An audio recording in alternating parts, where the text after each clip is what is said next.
Côté technologie aussi, l'aéroport de Nice est à la pointe de l'innovation. Après plus d'1 an de travaux, il a inauguré récemment un outil ultra performant. Un poste de contrôle de 500 mètres carrés, l'APOC. Le principe de l'Airport Operation Center, c'est d'avoir toute l'information centralisée à un seul et même endroit. Ce qui permet à tous les acteurs d'avoir une connaissance fiable de ce qui se passe à un instant T. Et qui nous permet d'être ultra réactifs en cas d'aléa, c'est-à-dire qui va permettre à tous les postes de contrôle de travailler ensemble si nécessaire et d'être proches les uns des autres pour pouvoir réagir au mieux et offrir la meilleure qualité de service aux passagers. Et c'est l'Airport Duty Manager qui est en charge de coordonner l'APOC.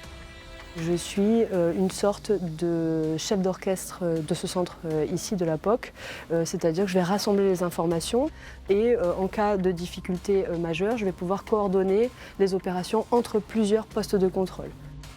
L'APOC permet une gestion optimale des terminaux. Mais c'est aussi un avantage énorme à l'international, car tous les APOC en Europe sont interconnectés. Les informations circulent vite et permettent de s'adapter à toutes les situations en un temps record. Une tempête à Londres va entraîner une réaction en chaîne, c'est-à-dire que les appareils qui sont actuellement retardés à Londres ne pourront pas opérer normalement le reste de leur programme de vol dans la journée. Et donc même ici à Nice, où il va faire grand beau évidemment ce jour-là, eh bien, on serait impacté par la très mauvaise météo dans les aéroports européens. Donc cette collaboration va nous permettre d'estimer en amont, même le matin pour le soir, on saura déjà l'impact que cette tempête aura sur notre plateforme le soir. C'est dans cette grande pièce qu'est retransmis en temps réel tout ce qui se passe au sein de l'aéroport. Traitement des bagages, accès voirie, circulation des voyageurs, avions en stationnement. Si un bagage est abandonné, par exemple, l'information arrive immédiatement à l'APOC et permet d'évacuer rapidement le public. Ici, tout est prévu pour gérer des situations de crise. Des bureaux sont laissés libres pour accueillir des équipes en cas de gros aléas. L'un des dangers qui guette l'aéroport est le coup de mer.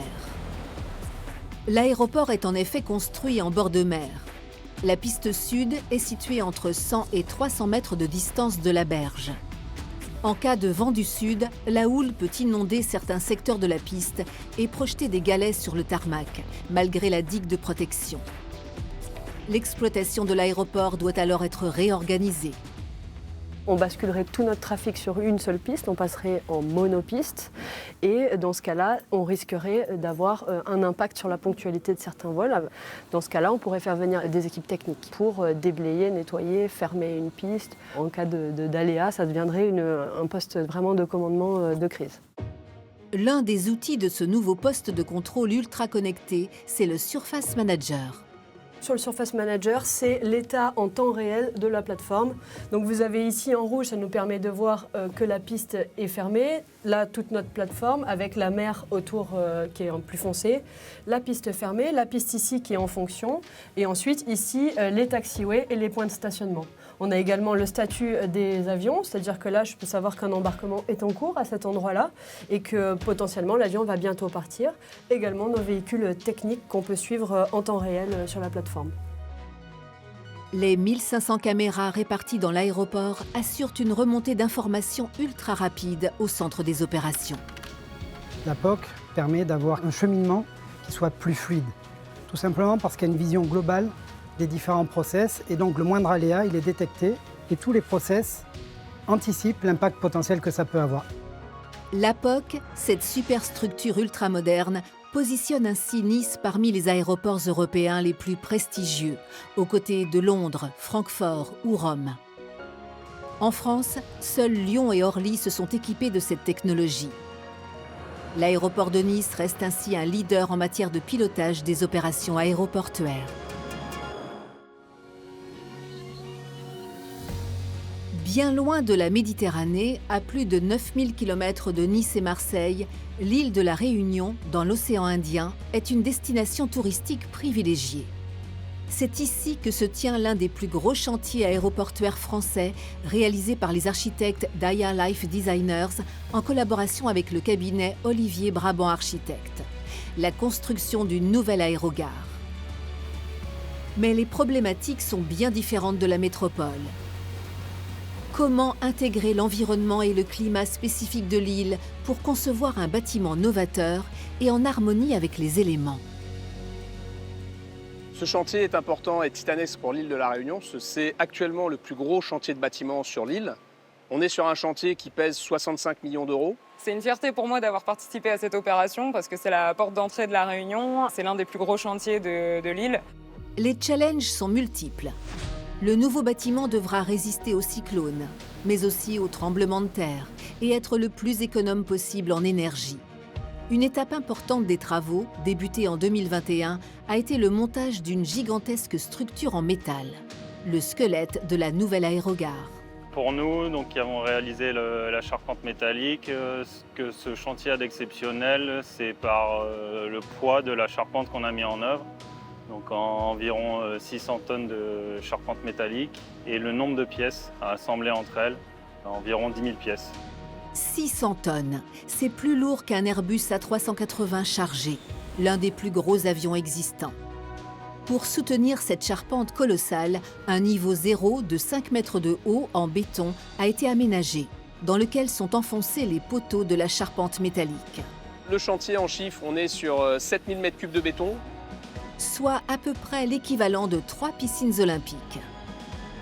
Pour la construction du plancher de l'aérogare, les bâtisseurs se heurtent à un problème de taille. S'ils choisissent de construire un plancher entièrement en béton, son poids sera tel qu'il devra être soutenu par des poutres très robustes. Mais aucun engin de chantier n'est assez puissant pour mettre en place ces poutres. De plus, elles occuperaient trop de volume au plafond.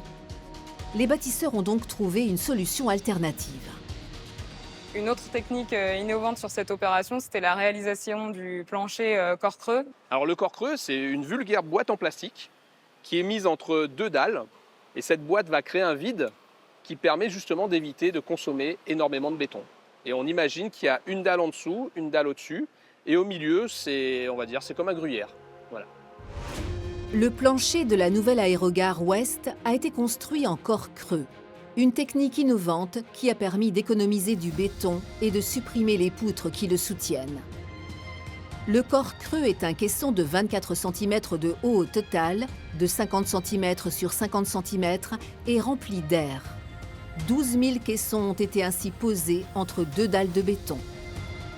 Cette technique permet d'alléger le poids du plancher et de réaliser des économies substantielles de béton. Au-dessus se dresse la charpente de 95 mètres de long, 75 mètres de large et qui monte à 22 mètres de hauteur.